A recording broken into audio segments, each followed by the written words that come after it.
The show will begin at the bottom of the hour, so we got less than a minute to go. So if you're joining us on YouTube, we are less than a minute away from being live on the radio.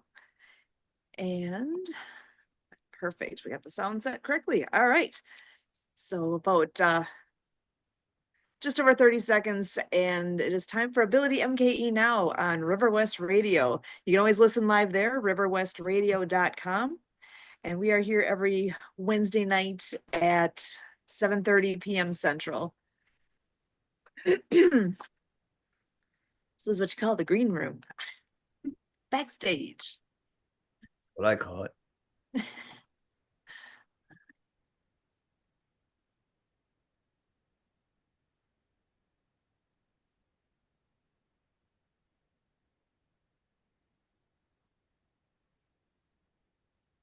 Welcome to Ability MKE Now. My name is Sue Roskoff.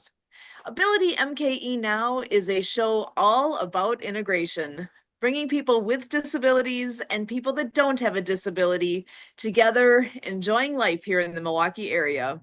We all have different abilities, and here at Ability MKE Now, we dive into this topic of diverse abilities. The concept of disability hits a wide range of possibilities. We could be talking about physical or mental disabilities, the deaf and hard of hearing community, blindness, chronic pain, mental health diagnosis, goals of substance use reduction, and the list goes on. We all have our own experience with disability, whether it's our own, with people we know, or with people we encounter in our daily lives. Here at Ability MKE Now, we break down the barriers and celebrate the ability in all of us. I am excited to bring back an amazing guest that we had just a week ago because there is some news going on, some immediate things happening in our little corner of the world. Tomorrow is a big event happening. So I'm going to go ahead and bring in Chris Lipper to join us tonight and to share a bit about, just a reminder again, who are you, what you're all about, what is this a big event that's taking place tomorrow? Chris, welcome.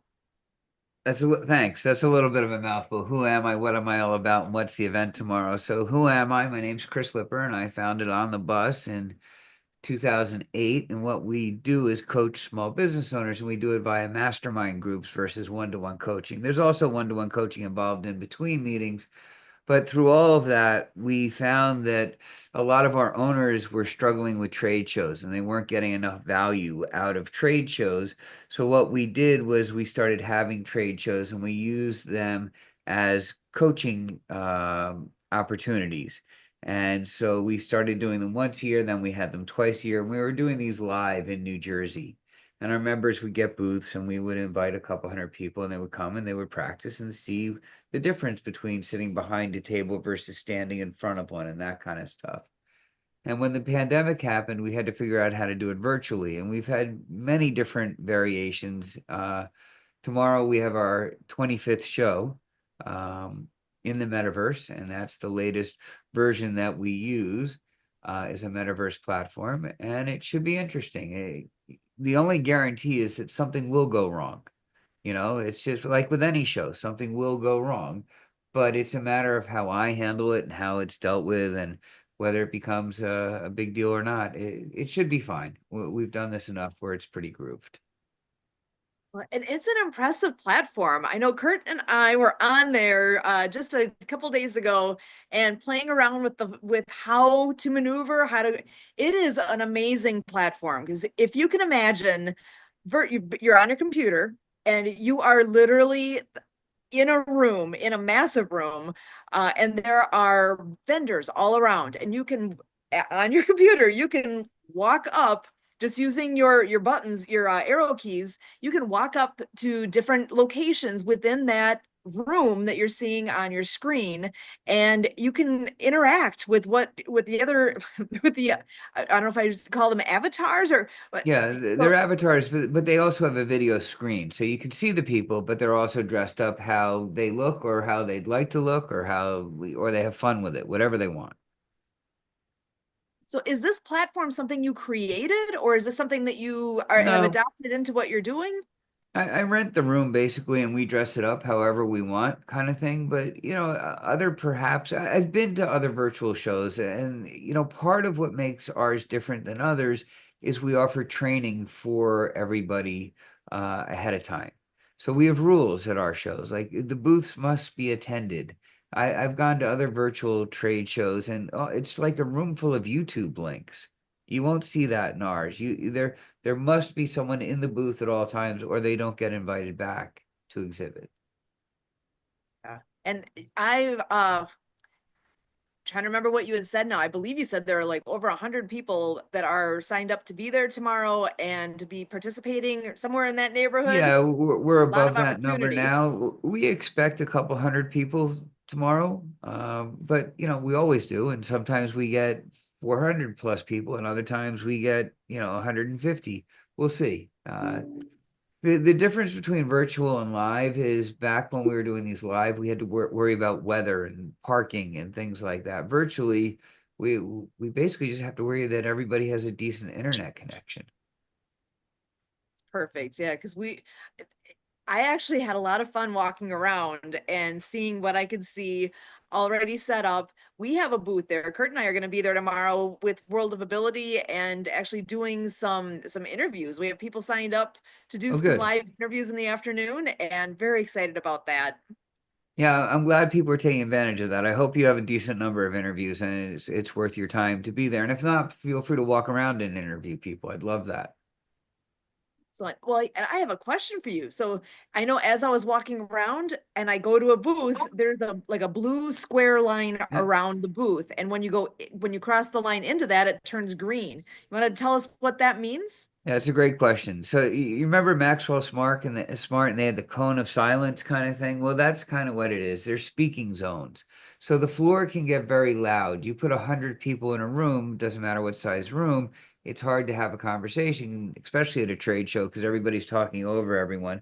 So we have multiple speaking zones on the floor. Each booth has its own, so you can say, "Hey, come on in my booth and let's talk about it." And they're completely private. If you're in one of those speaking zones, only people in that area can hear each other. So you have to be careful where you walk, because if you're walking along the booths and you keep stumbling into speaking zones, it'll be an awkward conversation. Gotcha. But it's also a way we can track how many booths were visited. So that's important for us to know. So we'd like to know that tomorrow probably 1,500 visits happened, something like that. Such a Maybe great way more. to make connections. So and the date is tomorrow is March 13th, Yes. 2025. Sorry. Yes. And what is the website where people can find out more information about this? Onthebus.biz, and you can sign up right then. And our next show will be June 19th. So we'll have a link on there next week for that show.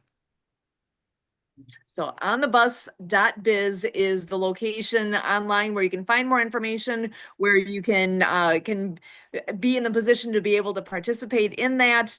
It's going to be interesting. Gosh, like I said, I was just on there and I'm excited already because it's fun being Thank able you. to be an avatar and walk around the room and see who's there, see what you can see. What a fun way. I know gaming is something that, obviously a younger generation is very into games. I've not been that much into. I feel like it has that flavor to it where it makes it fun to be able to see what can I find, where can I go, who can I meet, and to be able to wander around virtually and see all the things. Well, I think a key word that you said was participate, right? So there's no wallflowers there. We make sure that people know how to use their technology. We have 6 tech support people greeting them, making sure they know how to mute and unmute and turn on their cameras. And they engage and get involved. And we don't want wallflowers. We don't want, we want people that know how to network and know how to handle trade shows. So yeah. Excellent. I love it. So now, you said you've been doing this for how many years now? We started in 2014, and this is our 25th show.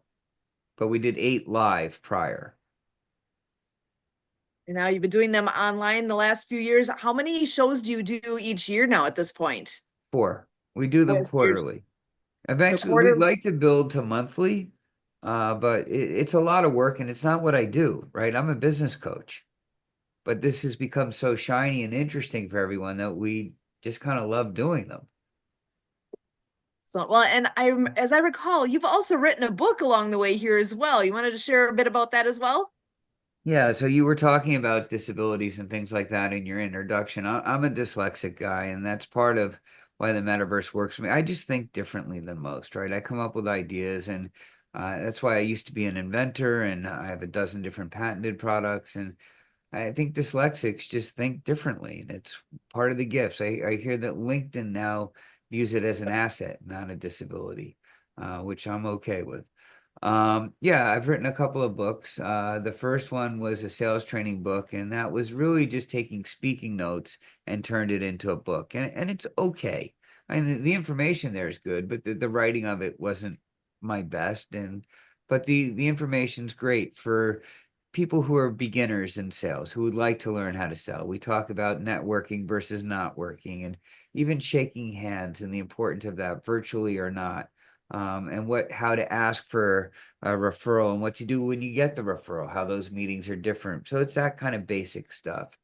And then the next book, titled The Entrepreneur's Big Book, featuring the 12 steps of entrepreneurship, took 5 years for me from concept to Audible. And that is about our coaching practice and how we do it. And 11 of our owners, that most of them had sold their businesses. 45 of our owners have sold, but 11 of their stories are in the book.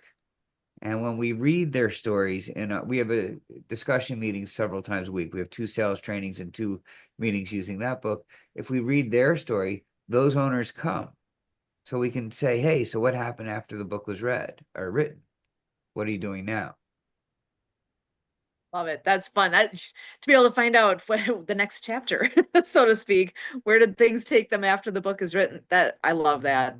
But it Um, keeps them part of our community, even though they're no longer members. But we still like them. We want them to be around. We all kind of get pretty attached to each other. It's a true community for entrepreneurs that we have. Community means a lot. That there to have that belonging place, to have that feeling, to be able to be part of something, really having a connecting point like that is huge. And when you can make And that happen in the safe. business world, Yeah, say and that it's again. safe, and it has to be safe. Everybody signs an NDA. Everybody, if you know somebody in one of the buses, you can't join. If your neighbor was in that group, you could not be a member of that group. So it has to be 100% safe. Excellent. I love it. Well, and I know I do have two more guests that are joining us tonight as well. I Yep. want to go ahead and bring them in. And I think I'm going to go ahead and bring in our next guest. Bob Chesney is an amazing individual that has a lot to offer. And I am so excited to have a chance to hear more about what he does. And we also have Marianne joining us. I will be bringing her in shortly as well. But we're going to bring Bob in to share all about his amazing storytelling component here. Bob, come on in and share with us what is so unique about what you do and what you offer. Well, thank you, Sue. It's a pleasure to be here. I have a business where millionaires and celebrities engage me to create their life story on video.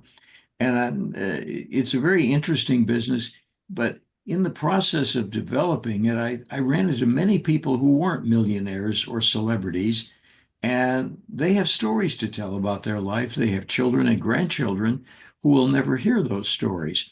So I wanted to reach out and create a methodology where they could actually do that with or without professional help. And I started teaching a course in a local community center, and people would sign up for the course, but then they'd start missing weeks. So I said, this is crazy. So I'm going to put it all on video. So anybody that wants to learn how to do it, they can get the whole course. And then if they need some professional help, they can reach out and I can help them in some way, shape, or form, but they can do it themselves. And that's how it all started. But my motto is very simple. Everyone has a story of their life. And the reason we're using video is very simple. Writing is very difficult, even with technology like AI. So, and the other problem is we're raising a generation of young people who reading is not their favorite methodology to learn. Joking with my daughter-in-law, who just has a new great grandchild, and I said, "Has the child got his first iPhone yet?" She said, "Are you kidding? He's brand new." I said, "Well, I know that many of them come out of the womb with an iPhone, and they're recording the whole thing on Snapchat or something. So, but they can play video, but they don't know how to read as well." Yeah, the whole idea of video and that type of interaction and to learn from it's where things have gone. It's everywhere. It's the snippets that can tell you oh my gosh, the entertainment value. You've heard about people, just mindlessly scrolling. This is something that is taking the flavor of what people are so getting used to now and putting meaning to it and having that value of being able to share your story. Yeah, and so many times we run into pushback. Maybe a senior will say, "Yeah, but I have a face for radio," and I tell them I haven't won any beauty contests lately either. It's not about how you look; it's how you communicate and the story, the way you're going to tell it in your own way. And others say, "Well, I would like to write it." I said, "Well, you could write if you like, but that's hard work." So I've come up with a real simple system. First of all, what they do is they look at their life in terms of chapters. And a typical life has 10 to 12 chapters, could have 14, could have 8, doesn't matter. But no chapter can exceed 8 minutes. Now, why 8 minutes? Because the attention span of people, if you watch TV, 8 minutes and there's a commercial. If you're watching streaming shows, 8 minutes, they change the players. So might be watching an interview with you and Chris. 8 minutes later, there's an interview with you and me. So people's attention span is limited. So you got to start with one. It doesn't have to be the first chapter of your life because chances are you don't remember too much when you were a baby. So it might be maybe a chapter on how you want to be remembered. And they say, well, that sounds kind of macabre. No, none of us have none of us have a lifetime pass. We're going to stick around as long as God wants us to. So wouldn't it be nice to have somebody? In fact, one person called it a living. What did she call it? Not legacy, but a eulogy. Your own eulogy. Here's how I want to be remembered. So it's an easy way to start. But it could be their spiritual beliefs. It could be how they got into the business they're in. It might be lessons learned by their craft. It could be anything, but we help them pick those things out. Excellent. And everybody has a story to tell, truly. I know there's some people say, oh, no, no, no, truly, everybody has a path that they've walked that's unique only to them. There's so many pieces that every single person has a story to tell, lessons learned, lessons they can pass on. Oh, so, and That, have you created your story? oh yes, I've got 18 chapters, but I'm going to add two more now because I'm in my fifth year of my third marriage. My two previous spouses passed, as did my wife's spot. So that'll be a whole nother chapter. And we created an interesting little side business called Nancy's Cabaret, where we put on concerts, and that's going to be a whole chapter. But then again, I've got all the equipment, I have all the knowledge, so it's fun doing it. But I will share with your listeners the biggest disadvantage for people is the idea that they're going to live forever and they can procrastinate. And I can't tell you, not a week goes by that someone that we're talking to has had a stroke or has had a tick or something, and they no longer can communicate. And that's sad because you can always append it, you can always add to it, you can always make it different, but you got to start. And every day that you wait, you're fooling with God. And He's got the expiration date stamped on us. We just can't see it. Yeah, none of us know what that date is, and until we get to that point, there's a plan. We all have a plan in place. And you're right. Yeah, it's you don't know how much time you have to do something like this. So that would be the biggest reason. Just take a look, see what it would be to create something like that for yourself. I honestly, I'm intrigued. I'm thinking, okay, what would my chapters be and where would I begin? Because that is a great way to think back on on my life story. Where have I been? What have I done? We're water skiers. There's a whole chapter going to be on water skiing, guaranteed. Exactly. And yours will be totally different than Kurt's because you have two different lives. Now, a couple chapters might be on you two as a couple, but the idea is, what did you learn when you were a young child? What was your education? Was that of value to you? What did you learn from it? So, what I did is I put the whole course into about 38 minutes in 11 separate videos. The longest one is 4 minutes. Why? Because again, short attention spans. You start to watch a video, and next thing you know, the phone rings or somebody comes in and says, "What are you doing? I got to ask you a question." So make them short. And then we talk about the technology that you need. And that's high tech. All you need is a 5x6 card, and you have to be able, and a pencil or pen. And that's all you need to make the system work. And I teach how you do it. You simply take a card and you say, all right, my chapter is going to be my military service. You write military on one side, you turn it over and you put some bullets down. And then you simply turn on your recorder on your phone, on your Zoom, and you say, let me tell you about my military experience. You've got your notes up on there, and that becomes the genesis of that chapter. It's the spoken word, not the written word. Once you start saying it was a cold, rainy night in Georgia when I first enlisted, and yeah, boring. Your audience is it. It becomes a cure for insomnia, as I say. Simple system, but it takes a little education to get there. So anybody that wants the complimentary course, all they have to do is go to my Calendly, say schedule a short meeting with me, and I'll get an email from them and send them the course and wish them luck. But if they need help, I'm there to assist them. Excellent. And I do want to make sure to share out what that is. So the Calendly link, it's if you're not familiar with Calendly, it's spelled Calendly, calendly.com, and then it's a / video Video CC. CC. So And that puts us in touch. I'll send you the link. There's no sales pitch. It's just my way of reaching out. Again, I have affluent people hiring me to do the productions, and they want Hollywood level, which we do, but it doesn't have to be. As long as it's on video and it's professional, not a whole movie. You see a lot of those going on at the soccer games, people waving that phone around. It's not that at all. It's professional, just like what you're doing. excellent. So again, calendly.com / video CC is where you can find Bob Chesney and find out more about what it takes to make this happen and how to go about that. Because I absolutely love the idea of creating a video version of a life story. It's perfect. It's a what a great way to be able to share. I'm even thinking like someday, am I going to have grandkids, great grandkids, and am I going to actually be able to meet them myself? Maybe, maybe not, but my voice could still be there and sharing my story. And your smile.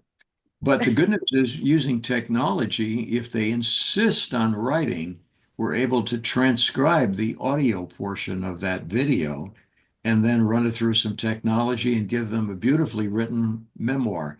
So again, it's all based on their story, the way they explain things, and the grammar is better, but they don't have to write. So the idea is stay off the keyboard, just use your 4 by. I like a 4 by 6 because 3 by 5 is harder to see for people that have sight impairment, but a 4 by 6 makes it easy. And when I say notes, I'm not talking about 400 notes. I'm talking about simple bullets. So instead of saying it was a cold, rainy night in Georgia, you just simply say Georgia. That's it. You remember the story. Even people with memory disabilities remember the story once you trigger it. Right. Georgia. Oh yeah, I remember that. It was a cold, rainy night. Wind was blowing from the southeast. No, stay out of the weeds. We don't need to know that much. Keep it Well, I simple sure and enjoyed tell the this, Sue. story. Thank you for the opportunity of sharing that story with your audience. Thank you. Absolutely. So glad you're here with us, Bob. And I do have one more friend, longtime friend of the show that is joining us, Marianne of Waikiki. I'm going to go ahead and bring you on in. You also are a master of storytelling and sharing out all the wonderful things that you do. Can you go ahead, come on in, remind everybody what it is that you are all doing and what's the latest and greatest in your corner of the world. Marianne of Waikiki. Well, aloha, Milwaukee. Yeah, thank you so much. I'm Marianne of Waikiki. It's my sign language name, my book author name. I'm the author and Apple game developer of the Acts of Kindness series, featuring 200 folk manus puppets. The books are written for animation movies with sign language characters and a soundtrack by Lucy Lynch and The Perfect Wave. Our topics are for ocean cleanup, anti-bullying, and we just finished the climate change book dedicated to founder, Clean Water Foundation founder Leon McLaughlin out of Seattle, who's been a regular guest speaker. So, Sue, the good news is in July, I applied for an awesome foundation grant award for $1,000. They give $1,000 every month, different chapters in different states, countries, uh, and they have a disability chapter, on the water chapter, climate change chapter. And I've been sharing this with you guys since July because I became a winner. And what we did with that $1,000 is we gifted the Hawaii School for the Deaf and Blind a water unit value of $150 from Leon. And Leon was actually out in Hawaii. Now I was traveling to Vancouver and I was being interviewed because I used some of that money to hire who? Mr. Jay Stoyan, the Disability Channel host who actually interviewed me for those 4 months while I was away. And we got together and did a Zoom. Leon was present to deliver a water unit, as well as my second book, Rabbit Acts of Kindness, No Bully, and coloring books. And the Folk Manus puppets are now in their library. What a great thing. And then August, I get a reply back from Mary Morris, awesome foundation grant in St. Paul, Minnesota. I want to multiply the acts of kindness to these other schools. Same thing, a water unit and the books, coloring books, and now we have t-shirts. So she was impressed with the coloring books and wanted to know more. So we followed up and I contacted the Minnesota School for the Deaf and talked through a sign language interpreter to find out the librarian Matt was in charge of that.